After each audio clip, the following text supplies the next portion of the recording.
So today we're going to be celebrating women who run, and to do so we're delighted to welcome Lynette Low. Lynette's a qualified running coach and founder of We Run Edinburgh, a women's running group based in Scotland's capital. Lynette's going to share some of her own experiences with us, including what inspired her to take up running and some of the challenges and successes she's encountered along the way. At the end of today's talk, there will be an opportunity to answer some of your questions, so please do add any that occur to you during today's talk to the Q&A box at the bottom of your screen. And without further ado, over to you, Lynette. Thank you very much, Jo. Hi everyone, thank you for joining me. I am just going to go through why I started We Run Edinburgh and as Jo says, my experiences. So let me just get started. So thank you for all being here. So I started We Run Edinburgh in May 2017, and I'm a running coach and personal trainer. And before all of this started, I was a retail store manager and was just looking for something a little bit different. I started running 10 plus years ago and predominantly running on my own. And I started running because I turned 30. I was feeling pretty unfit and felt that youth was no longer on my side in terms of fitness. So I joined a gym, as we all do, hated every minute of it, and would find any excuse not to go. And when I did go, I spent most of it on the treadmill watching TV. So to save a little bit of money, I decided quit the gym and take running outside. I bought a book called Running Made Easy. So there was an old magazine that used to be out called Zest magazine, some of you might remember it. And they had this book and it had all this inspiration about how to start running, some great stories, some advice about kit and what to eat pre and post run. There was questionnaires in there about how you felt about running. And so I thought I'd give it a go. So I went out on my first run wearing pretty inappropriate kit. For some reason I wore a jumper as well. And I went out feeling pretty nervous and incapable of what I was about to do. But I had my stopwatch and I was ready to go. I started with 1 minute run, 1 minute walk. And for those of you who are listening who've been in my beginners group, I started on Heriot Row and I ran all the way along to Broughton Street and back along again, purely because it was flat. And today this is where I still take the beginner runners, because I want to remind myself of where I started, and then everybody has that same memory as well of where they started. So I didn't do particularly great, but I kept at it. And I just thought if I keep going, it'll get better. The hard feelings in my chest would feel better, and I just had to keep going. So a good few weeks, maybe a couple of months went by, and I decided to venture a bit further, and I got lost. And so I kept running just to see like where I would find myself and get myself home. And when I got home, I plotted out my route where I'd been, and I realised I'd run 10k. And I couldn't believe I had run that without stopping, and that got the cogs turning. I thought to myself, if I can do 10k without training, then what about a half marathon? And by that September, I had a charity place for the Great North Run. So from here, I absolutely loved the experience. I loved wearing the medal, the feeling of achievement, the atmosphere, the crowd, everything. From here on, I was absolutely hooked. I got home that evening and I instantly signed up for the Paris Marathon that following April. And from there, I just thought there was no stopping me. But then fast forward 5 years and things had started to slip a little bit. I was still running on my own. I was bored. I had no one to talk to. And I'd kind of let myself get back into my lazy ways again of not really doing anything. And then my friend Kristen asked me to run the Edinburgh Half Marathon with her in 2015. I wasn't sure, I'll be honest. I was like, I don't really run anymore. But I decided, you know what, I'll give it a go. We can only see what happens. And it was an absolute revelation. Running with a friend where you're chatting and moaning and laughing and generally putting the world to right was such a good boost that I needed for my running, and I've never looked back since. We ran that race together, and from there I managed to persuade her to do a marathon with me later that year. And that was it. I've not looked back since. So why I started We Run Edinburgh. I wanted to improve my running. I had been running with Kristen, but at this point she decided, do you know what, I've done my half, I've done my marathon, I'm kind of done with running for a while, you can go and do your own thing. So I tried going to a running club and I hated it. I didn't like the atmosphere, I wasn't welcomed, and to be honest, I kind of felt they didn't care whether I was there or not. So I just thought, well, I'll just keep running on my own. And then that's when a change happened. And I watched a programme called Mind Over Marathon in April 2017. And it was two coaches, Chevy Ruff and Charlie Dark from Run Crew. The two of them were the coaches for this group. It was coaching 10 people that had mental health issues. They came from all walks of life, and they were coaching them to run the London Marathon. And I was absolutely blown away by what they could achieve through running. I thought it was amazing. So I looked up Charlie Dark, and lo and behold, I came across We Run Crew and just thought, this is amazing. The amount of people that were there, they looked happy, they looked like they were friends, they were achieving great things together, and it's not what I had experienced at this running club. So sitting in Harvey Nichols one afternoon with my partner, having a glass of wine, the word We Run Edinburgh just came into my head. It was partly taken from the Beyonce song Run the World, but the idea of We Run Edinburgh was that we run Edinburgh as in we own it, it's our Edinburgh, but also run Edinburgh in terms of we have the freedom to run Edinburgh.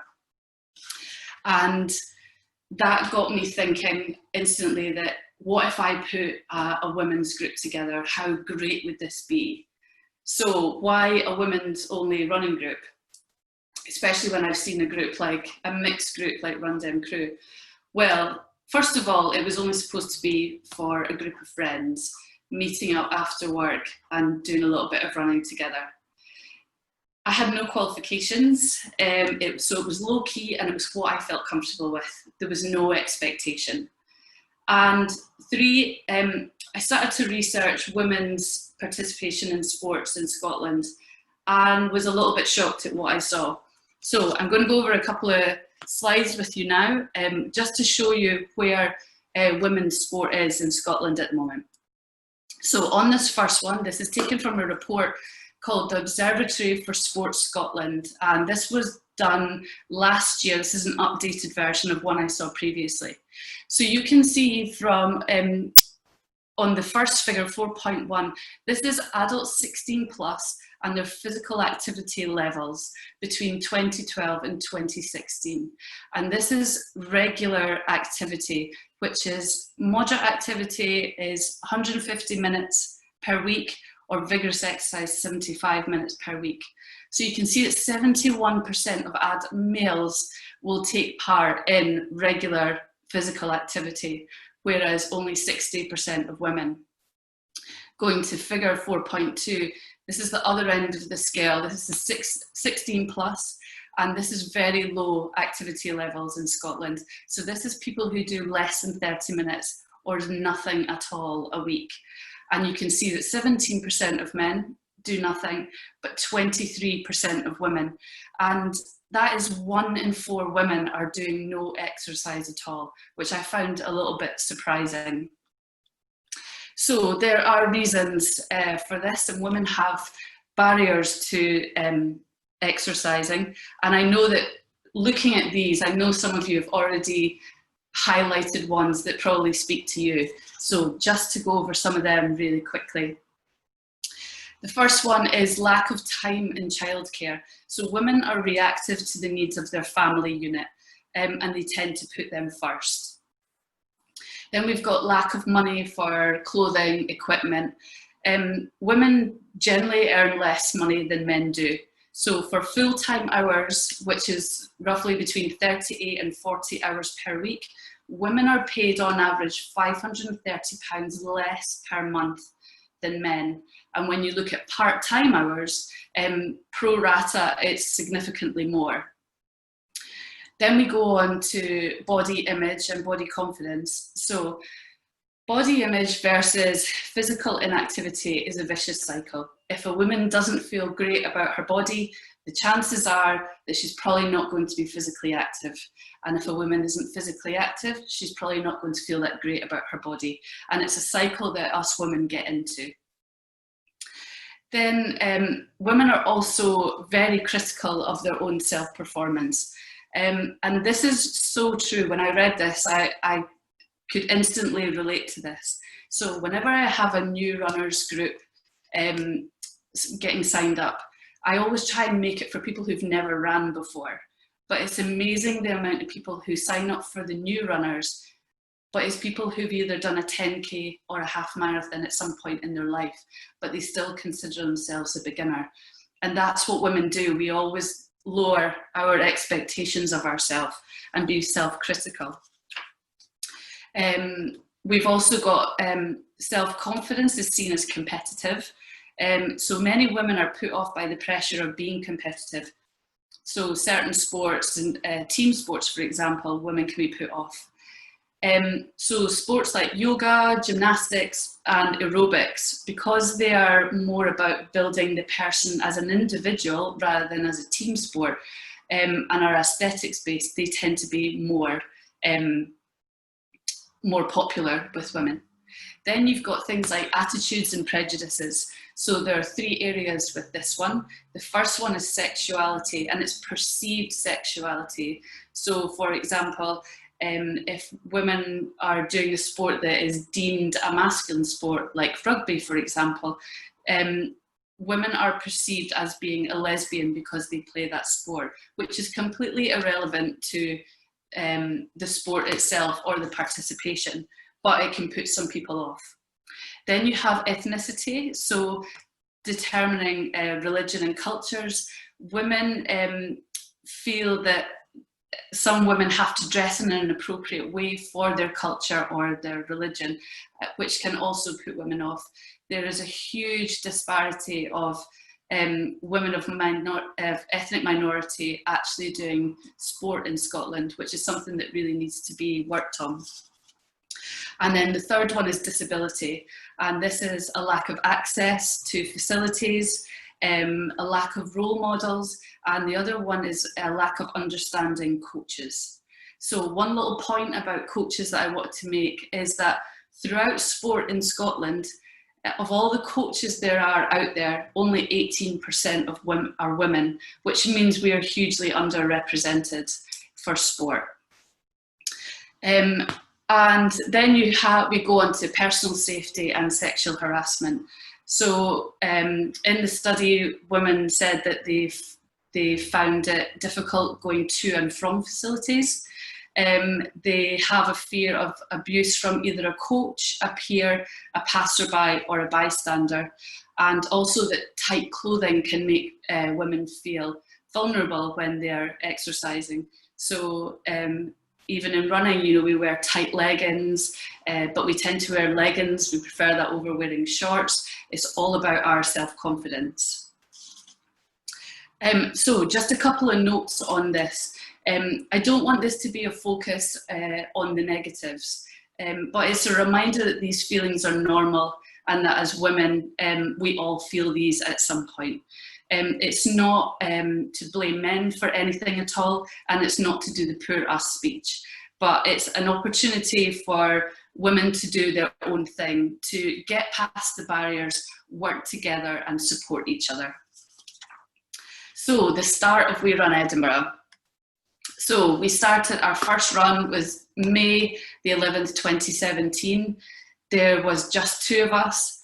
But I was determined that it was going to work. So I kept at it, and little by little each week, a few more people would arrive. So you can see in here, the first picture, 2 feet with insert your feet here. And then I think it was like 3 weeks later, and we've got 5 feet. These little photographs were really important for me at the time, and they still are. I still love a photograph with all our feet in it. So by the July, I decided that I probably should get a wee bit of learning, just so that I knew I was on the right track. So I decided to do my job leader course with Scottish Athletics. And my main reason for doing that was I wanted to understand the health and safety involved, the risk assessments I should bear in mind, and also things like doing a proper warm up and cool down. I just wanted to make sure I was doing things properly. But I also didn't want to go down the route of a running club. I thought it was really important that it was a relaxed, happy and sociable atmosphere. The only thing that was potentially the fear was that no one would turn up because we didn't do any sign-ups or membership. And I used to always have the fear of when I walked up to George Street, turned the corner to look to Lululemon and thinking, what if no one turns up? And this happened for weeks, possibly even months. But it's a really good lesson to keep going and just, if you believe it's going to happen, it will happen.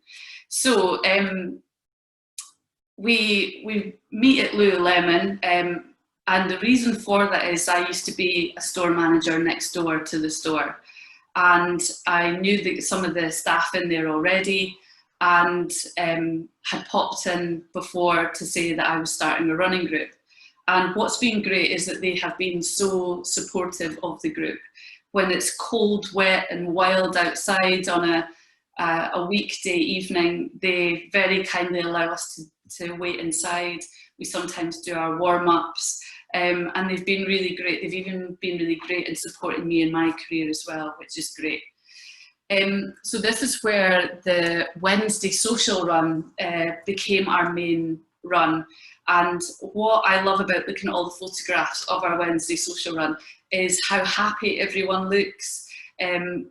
All the colours of everyone together, like just all bright colours.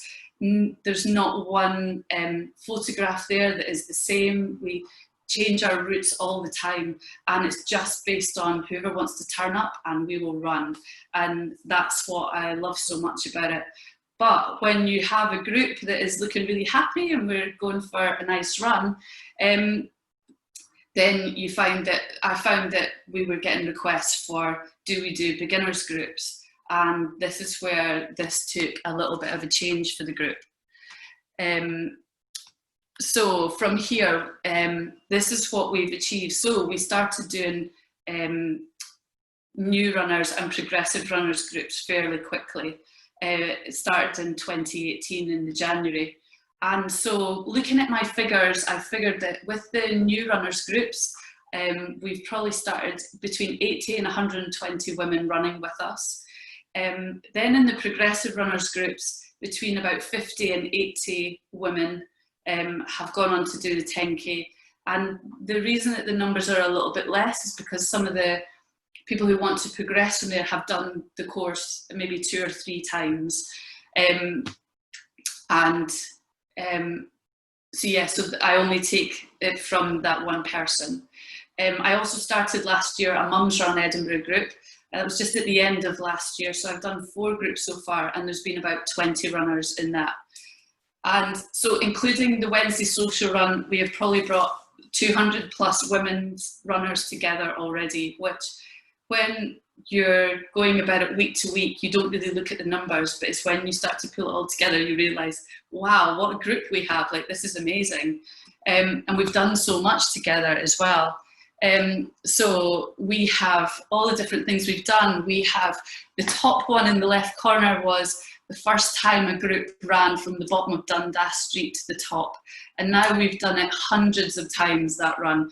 And we probably all still hate it, but we still do it. We've done races together. We've done pizza and Prosecco in the park together. We've cheered each other on at races. We've gone away to different locations to do races together. We've done a huge amount. Also through lockdown, we have done 7 workouts per week. So 2 of those have been yoga. So to date, we have done 84 classes since the beginning of lockdown. We did a May challenge where everyone had a choice of doing between 60, 80 and 100 kilometres for the month, with a run focus each week on hills, progression runs, fartlek, intervals. And then there was also a focus on strength training as well. And then this month we're doing our June virtual race. So you can do a 5K, 10K or half, or all 3. And the whole idea is just to keep everyone connected, even though we can't be together. It's just a way to kind of keep the momentum going. So where do we go next? So in November, we had a group together and discussing like what we wanted to achieve, and we realised we had a huge wealth of talent in the group, from lawyers, doctors, physios, structural engineers, translators, graphic designers, you name it. We have so many people there, and we're going to try at some point and bring all these talents together and see where we can do some good things. We also are looking at doing more community work, so whether that's volunteering, charity work, doing more events. We want to run more races together. We're also looking at what's called a peer support system, and the plan is to motivate, inspire and provide accountability for someone on a more one-to-one basis. So it's almost like a buddy system that we're going to do. But ultimately, We Run Edinburgh is about running and the love of eating pizza.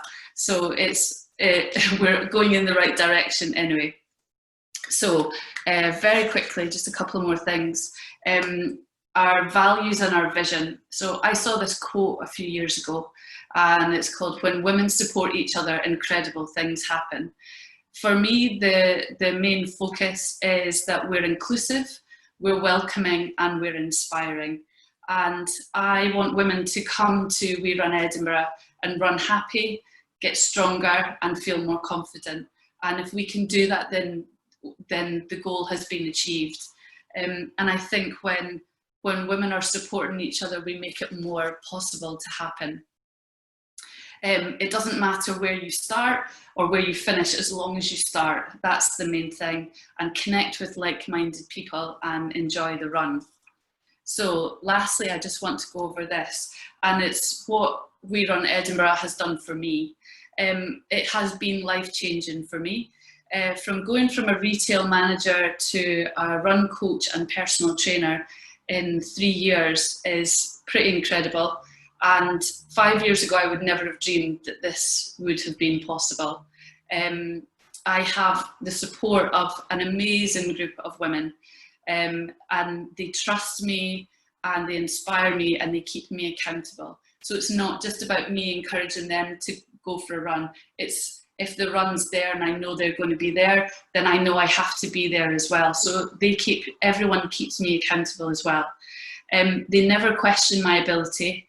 And if ever I have any ideas, they will give it a shot, whether they like it or not. We might only do that one idea once, but they never judge me on something that maybe didn't work out. And I think that's what's amazing. They're allowing me to grow, as well as me helping them to encourage them with their running and their support group. And then lastly, a few things I've learned from running. So the first one is you can do whatever you put your mind to.